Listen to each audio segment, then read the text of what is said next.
Marketing Your Private Practice is a podcast where you'll learn easy to implement tips and strategies to grow your business without spending all day online.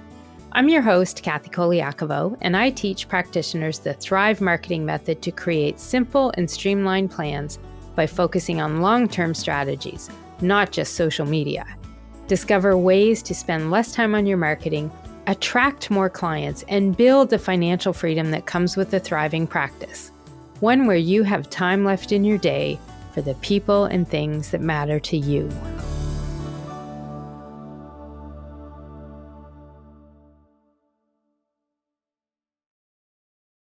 Hey, private practice heroes. Thanks for tuning into the podcast today. I'm your host, Colaiacovo, and in this episode, I'm going to share a real-life example of how one simple piece of marketing content, a testimonial someone gave me about my program, and we're going to talk about how this can teach you a lifelong lesson about keywords and SEO, and how you can use keywords to your advantage when it comes to marketing your business or your practice. And I know a testimonial is something a lot of practice and business owners don't even think is marketing content. And I'll bet your eyebrows kind of picked up when you just heard me say testimonial for someone else. That's not marketing content, but it can be. And I'm going to talk about that when we go over it in this episode. The important thing to know is what I want you to learn from this real life example is how keywords are a critical piece of your marketing messages, all sorts of your marketing messages. And once you understand this simple lesson on how to use them better and more effectively in your content, all of your marketing content, you'll know and have different ways to add more of them into it so it becomes second nature to you. And when you put more keywords into your marketing content, you're going to help yourself reach more people, which ideally will lead to you booking more consults and clients.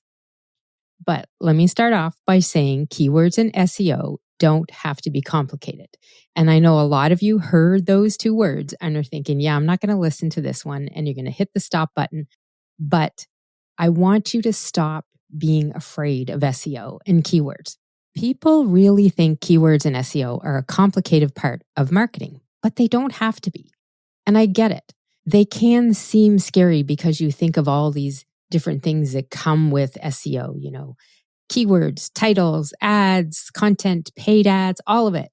But here's the thing. If you indulge me, I'm 100% sure by the time we're done this episode, you'll really understand enough to know how to effectively use keywords as part of your marketing content and part of your business planning too. So don't give up on me now and don't cut out. Let's get going and we'll talk about this lesson, which does involve a real life experience I had recently with one of my Thrive Marketing Academy members. So Jules Sheriff is her name, and she wrote a testimonial for me about the Academy and her experience. And when I got it, I reached out to her and talked to her about making one change in one phrase, because that would help people reading the testimonial shift 100% some of the message that they would get if they heard or saw her testimonial and make a change about what they think about her. And I know this is confusing because it's a testimonial for me, but the thing is, in my case, and it happens in a lot of cases, testimonials like this are getting posted on a website. I am going to put it on my website. I am going to use it in my social media. It's going to go in my newsletter. Now, not everybody does this, but typically when people collect testimonials, they go on their website. That's one of the reasons why business owners collect them. So we want them where people can read them.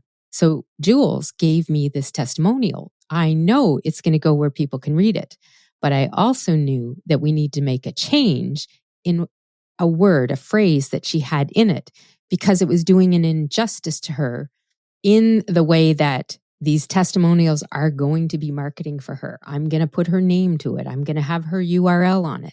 And I didn't want people to not understand some of who she is as part of that marketing content in the testimonial. And that's the thing about these kinds of testimonials. People give them away to others all the time, but they don't often think, oh, it's actually a piece of marketing for me if it does go out on somebody else's website. So we don't think of it as marketing content, but it really is. So when you look at giving testimonials to others, what I want you to get out of this lesson is to know and understand how you can put some keywords in it and think about it as a piece of marketing content for you, because it is. Now, I know testimonials and collecting them can all get confusing, and I did do a couple of episodes on using testimonials in your marketing. They're episodes 90 and 91, so you can definitely check those out if you want some more details on how you can use testimonials in your marketing. And I'll have a link to those episodes in the show notes. So one of the things that I do, and we do for clients that work with me, and I try to encourage my students to do it as well, is yes, you want to collect testimonials, but you want to do more than just collect them and put them on your website. You can make them part of your marketing as well. And so when you do that, oftentimes you're showcasing the clients. So in this case, I knew I was going to be showcasing Jules, but when she wrote the testimonial, it didn't even occur to her that the words in her testimonial to me was an issue, because like most people, she didn't see the importance of her giving somebody else a testimonial and how that could affect her marketing presence. And like everybody, when it comes to these, you don't even think of it as marketing content. So why would you even think about being strategic in writing it up? You just want to write what you say and what you feel. But let me just say this. Keywords belong in all of your marketing content, even content that up until now you might not have thought as marketing content. But let's back up here. And as they say in The Sound of the Music, let's start at the very beginning. Because to understand this lesson, I do want you to have a bit of an idea of what keywords really are and SEO, which stands for search engine optimization. Knowing this will help you know and understand why that one phrase I wanted her to change. And I am going to tell you what it is here in a second. But knowing this background on keywords and SEO helps you get the importance of this. So keywords simply are what, if you go to a dictionary, they'll describe it as a word or a concept of great significance. Or sometimes it'll say words that describe content. I like that one better. Keywords in marketing can also be words that, when you look at it, is when we say describe content, well, keywords can describe topics that your ideal clients want to learn about. They could be topics you create content for your marketing. And a lot of times content categories for blog posts revolve around some of these main keywords that ideal clients think about when they think about our services or our products. So when you're putting content out there, you want to be thinking about keywords, whether you're putting content on your website, in your blog, in your social media posts, videos, reels, wherever it is. Some of what you put out there needs to be keywords so that these words are putting a little bit of a digital trail back to you. Okay.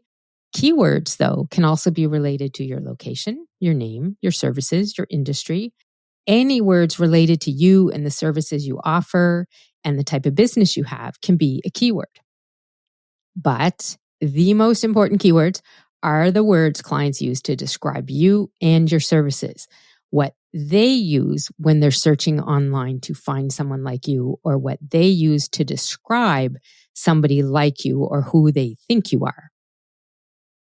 And it's important to understand, I said here, their words, not yours. Their words are the most important words here, because often what they're using to describe you and your services aren't what you use, okay? So keywords are really all about how we can relate these one words or two words back to you. So in the case of a lot of our, the clients in my programs, we have a lot of private practice owners. So we have therapists, counselors, dietitians, nutritionists. So keywords like nutrition counseling services are important. Keywords like, even though they might not like it, some of them, losing weight.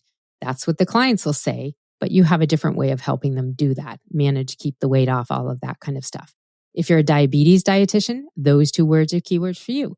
If your services are in California, in a certain town, those are keywords for you. Your name is a keyword. The type of service you have, the industry you might be in. All of this is keywords when it comes to you and your business. So that's a quick overview of keywords. Now, what is search engine optimization? Well, this is really SEO when you think about it it involves a lot of activities when it comes to marketing content. And one of them is including keywords in that content. And the point of putting those keywords into your marketing content, your website content, for instance, is to help ensure that you're boosting the visibility and the rank of your website when it comes to the search engines. You want the search engines to find your site, to register your website URL, to pay note of the keywords that you're putting in there, because those keywords help those bots that they have crawling all over the internet trying to find website pages to index content into. Keywords help those search engines understand who you are, what you do, and how you help people, what your website is about. So it's important to have keywords in that content. Having good keywords helps those search engines really understand what you and your business are about. And when they do this and they recognize these URLs and they register them in their system, it's called indexing your website and your pages. And they're indexed so that when people go use those search engines and start looking for answers online, they're going to go into their registry and pull up website URLs, pages on the internet, content on the internet to give answers to people looking online. So if people click on your page in that list of possible answers, what happens there is that the search engine said this could be a possible answer for you. The person clicked on your website in their list of answers, and that has just gotten you traffic from an online search. So doing whatever you can to optimize your website, to optimize your digital presence online to help the search engines find you is a key part of what we say when we talk about doing search engine optimization. And the reason the keywords are so important to be in your content is to ultimately help with SEO and help people find you in your business. Partly because the search engines are going to be able to send them there. So having the keywords in your content for people reading it helps them understand the message too. So you kind of do this for two reasons. You put keywords in your content for the search engines, but you also put keywords in the content so that people who do come to your website understand what you have to offer as well. The more content you can publish that includes keywords that are going to reach both the search engines and potential clients, the more you're going to raise your visibility online. You're going to build your reputation with the search engines, and that's going to help more people find you. So when more and more people start coming to your website from search and the search engines register this, if you've set up your analytics on Google, you can see this, but they're seeing it no matter what. So what happens is if people start coming to your site and staying on your site longer and reading the content and taking action from it, or a lot of people start coming in because you've put a blog out that answers a key question that a lot of people have, this all starts to happen and you can start getting some of that organic traffic. And this is what I teach folks in my Thrive Marketing Academy to do. Include the keywords in your content to try and help more people find you online, because it's a little bit of a symbiotic relationship there. You put the content on your website with keywords so people can read it, but also so the search engines can. So if the search engines find it, then when people are looking for you, they can send them over to your website. So it's kind of a cycle of who you're trying to reach with this. And when your content is planned with keywords, those keywords are going to help you deliver the message. So people understand those 5 critical things that your marketing message has a job of doing. You want people to understand when they pop on your website, when they read any of your content, even if it was something like a testimonial you gave somebody else. You want people to understand who you are, who you help, what problem you help people solve, what happens to people who do get your help, and how someone can reach out and contact you. That's the goal of your messages online. Now, when it comes to putting keywords in the content, and in this case, for instance, the testimonial Jules gave me, it's not necessarily going to do number 4 and 5 there, but all of these messages that you have out there online definitely need to do number 1, 2, and 3, who you are, who you help, and what problem you help people solve. When your message does that, the content has done its job. And if those 5 things sound familiar, it's because we talked about them in the previous episode, 109, when we discussed what message your elevator pitch needs to get across to people. And I shared a formula to help you do that. So I'll link to that in the show notes if you want to go back and re-review that or review it for the first time. So the idea is here, when you're looking at content, you want to do what you can to get people to know and understand who you are, who you help, and how you help them. But what happens is practice and business owners often forget the importance of adding those keywords in all of the content, even inconsequential content that you don't always think of as your marketing content, like a testimonial you give someone else. So let's dive in and talk about this testimonial I've been hinting about from Jules to give you some more insight on the importance of keywords in all types of marketing content. And just to be clear, I did get Jules' permission to talk about her and use her as an example for this lesson to share with you. And she was quite happy to do it because she knows it's extra marketing for her and her business. So what I'm going to do here is I'm going to read you what she originally submitted in my testimonial form, word for word. And I want you to kind of listen to it and see if you can understand from it. Because part of the goal of this message, of course, is talking about me and the Academy and how it helped her. But as someone does this, they typically sign their name and have it there too. So I want you to, as I'm saying this, I want you to see if you can tell me what kind of business she has. So here we go. Before I started working with Colaiacovo with Pepper at Marketing, I was struggling with how to increase sales, understand how to collect potential buyers' emails, and how to send people to my website. I can honestly say I was stuck before we started working together. I simply didn't know what to do next. Since I joined the Thrive Marketing Academy, I've found I have a much clearer understanding of marketing and how it works. I also have a much better understanding of email funnels and how to increase sales. As a result, I now have a toolbox full of marketing tools I have implemented to promote my Amazon e-commerce business. Moving forward, I feel 100% equipped to properly market my business, and I owe this to Kathy. So I'm going to give you all a second here. I'm going to reread the last part where she talks about her business so you can hear it again. And as I read it, I want you to think about the words in the testimonial and tell me, can you identify what Jules sells, what her business is about? Well, okay. So you're actually not going to tell me because we're not sitting across from each other here, but tell yourself as you listen, okay? Say yes or no. Can you identify her offer, her service, or her product? So here's that last paragraph again. Since I joined the Thrive Marketing Academy, I have found I have a much clearer understanding of marketing and how it works, and a better understanding of email funnels and how to increase sales. As a result, I now have a toolbox full of marketing tools I have implemented to promote my Amazon e-commerce business. Moving forward, I feel 100% equipped to properly market my business, blah, blah, blah, blah, blah. Okay, now you've heard it twice. So when it comes to the business Jules has, can you tell me from those words what she sells in her business? What does she offer people who buy from her? She did mention it in the words, but it's kind of hard to tell what the business is because she described it as my Amazon e-commerce business.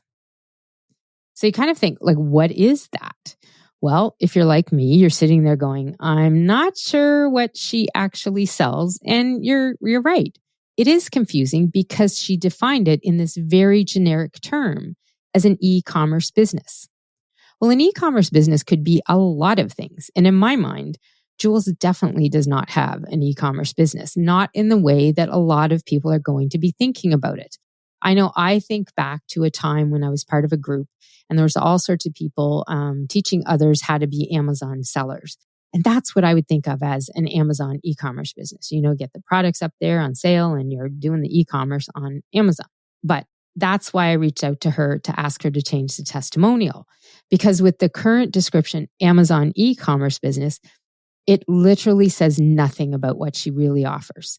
The phrase doesn't even come close to describing her business. Now, I know some of you listening are probably part of the Academy and know Jules, and you're probably agreeing with me like 100%. That's not what she has, an Amazon e-commerce business. With that description, she could sell anything, but she doesn't. She sells something very specific. And without including the keywords for her and her business, and knowing that this testimonial is going to go on my website, in my emails, we're going to talk about it on social media. We're definitely talking about it now on the podcast. So knowing that something like this is going to get published in a lot of places for people to see, you want to make sure that anybody seeing it gets the message. So I reached out because this wasn't going to have any clarity with her message at all. So let me tell you what kind of business she does have, and then you'll see why the words mattered so much to me. So she sells wellness journals on her website called juleswellnessjournals.com. She has a publishing company that she creates journals that she sells through the company, and she has some other books too, and she sells them through Amazon. She has one awesome journal. I actually have a copy of it. It's called Breathe. It's a 90-day mental health journal. And it's one of those guided journals that gives you some information and walks people through how to use this to reduce your stress and reduce your anxiety in your day and help you breathe more calmly in the chaos of daily life. Now, knowing that, let me ask you, did anybody out there put their hand up and say that, yes, I would describe selling journals like this on Amazon as an Amazon e-commerce business? I definitely did not. Okay. Now, maybe when you go to a community or something and you're with all these other sellers that are doing stuff like this, you might want to do that. But to try and reach people from some of your messaging and especially one that might come out in a testimonial like this, describing what she does as an Amazon e-commerce business is not doing her any justice.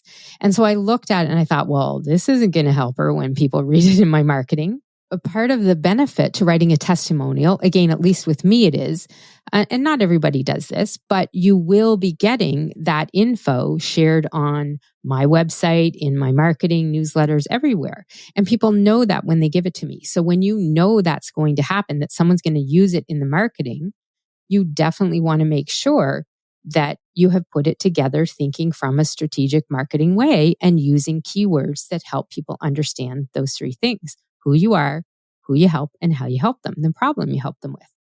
So for Jules, describing it as an Amazon e-commerce business is not really ideal. Calling it, referring to it in another way, using some keywords that people might be looking for and that they would just understand when you say it, is going to help her. So yes, even thinking about keywords in a very inconsequential piece of content like this is a marketing tactic you want to be thinking about. As business owners, anytime someone anywhere might put up any content related to you on the internet, it could be a testimonial, it could be a byline in an article online, it could be a little bio when you write in a magazine. Even some of these types of content should include keywords, and you should be thinking about it strategically on how people will take it in. Will they understand who you are, what you do, and how you help people?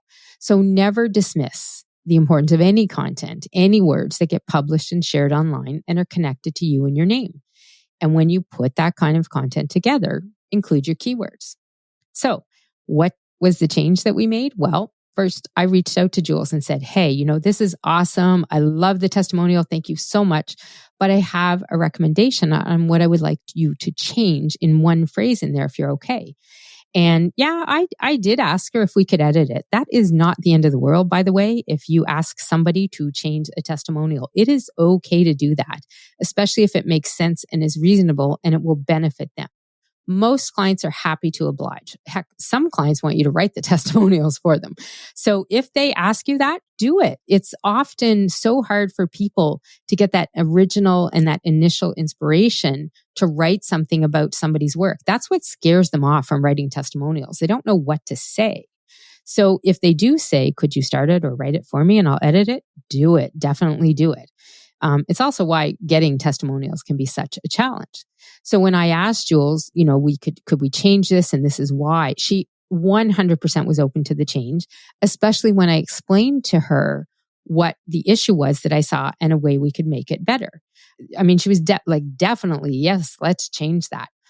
And that's the why behind why I was suggesting this all made so much sense to her. It's a lesson she's not going to forget because she totally understands the difference in somebody understanding what an Amazon e-commerce business is versus, selling wellness journals on juleswellnessjournals.com. Very big difference. So what did we change it to? I changed one word. All we did at the end was we said, as a result, I now have a toolbox full of marketing tools I've implemented to promote my wellness journals that I sell on Amazon. Moving forward, I feel 100% equipped to properly market my journals and my business. And I owe this to Kathy. And then what goes with that on mine is that we sign her name, Jules, although, technically Juliana. So if anybody that knows her, it's Juliana, but she goes by Jules. So we signed her name, Jules, and title was CEO and owner of juleswellnessjournals.com. So even with just that website, you will understand what she does somehow.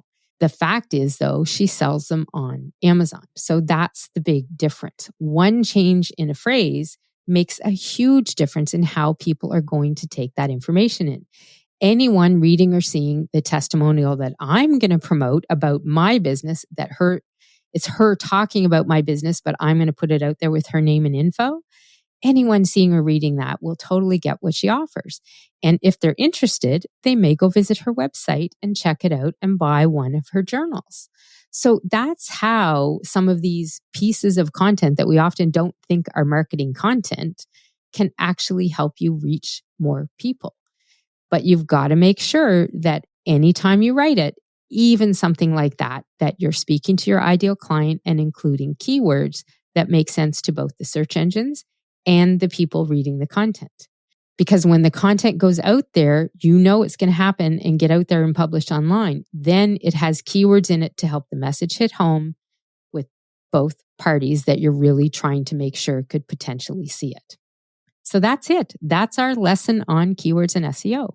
And it wasn't so hard, I hope, but I do have some action steps for you today. What I want you to do is think about this lesson and review your own list of keywords that you use. If you don't have one, you should be creating one. Then I want you to check those words to your marketing content. Are they words being used in your content, or are you using jargon and words that are not at all what your ideal clients would think about when they think about someone like you and your services? You need effective keywords in your marketing content. They are the difference between having people reach out to ask about working with you versus having silence on all fronts because folks have no idea about what you have to offer. So when you think about Jules' testimonial, when I put some of it out there and I look at it, if I was looking at it as the person reading it, not me, Kathy, publishing it, but if I was someone looking at it coming through, the feed of the content they're seeing from me, if it said Amazon e-commerce business, you might not be inclined to, it doesn't make any sense of what you would do. But if it was to say wellness journals and her website and, part of that is in the testimonial, that is something that could trigger someone to go visit her website and check them out. And I will say, and she's not paying me for this, but her Breathe, her mental health journal is really beautiful. I love it. It's just so easy to use. And I love the look and the feel of it too. So amazing job with that you did, Jules. So I want you to review your list and create one. You need a list of keywords for your business. This is going to guide a lot of your content. And in building it, I want you to take some time to think about clients and words they use, because those are the most important keywords. How do they look for help? How do they describe what you do? How do they look for somebody and search for somebody like you? What do they type into a search engine? You want to make sure the words that you're using, the keywords you use, and your content match some of what they're saying when they're doing those searches and looking for help.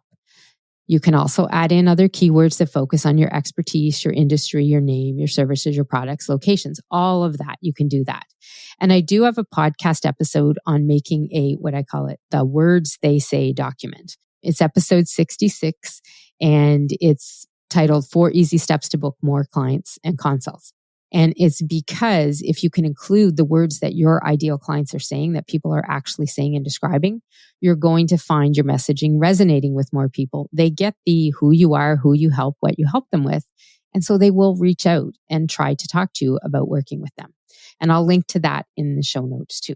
So then once you have that list of keywords, you want to make sure that when you're creating content, any type of content that people will read, see, or hear online, even testimonials that go to somebody else, you want to make sure that people will understand your message from the words you have, that they will know at a minimum those three things: who you are, who you help, and the problem you help people with. And if it fits to share the final part of that, 5 steps, the transformation they get and having a CTA, definitely add those in too. And that is my techno SEO and keyword lesson for you today. Not so scary, I hope. And I hope it's made keywords seem a little easier for you to think about as part of your marketing and the content you create. And as always, I just want to say thank you for taking the time to listen in. I do really appreciate it. And I've mentioned a few things in here, a couple other episodes to help you out. So I will put a link to the resources mentioned in the show notes. And you can find them if you just want to type it in where you're listening now at marketingyourprivatepractice.com/110. So remember, to thrive in practice or business means having a clear message filled with keywords so that the search engines and people who are looking at your content will both be able to take in your message, and everyone will know who you are and what you offer. Those people who find you could be your next client. I'll see you next time. You can find all of our show notes and resources mentioned at marketingyourprivatepractice.com. Be sure to connect with me on Instagram at pepperitmarketing and say hi. I'd love to hear any feedback you have, and make sure to rate and review the podcast and hit subscribe on your favorite player so you don't miss any future episodes.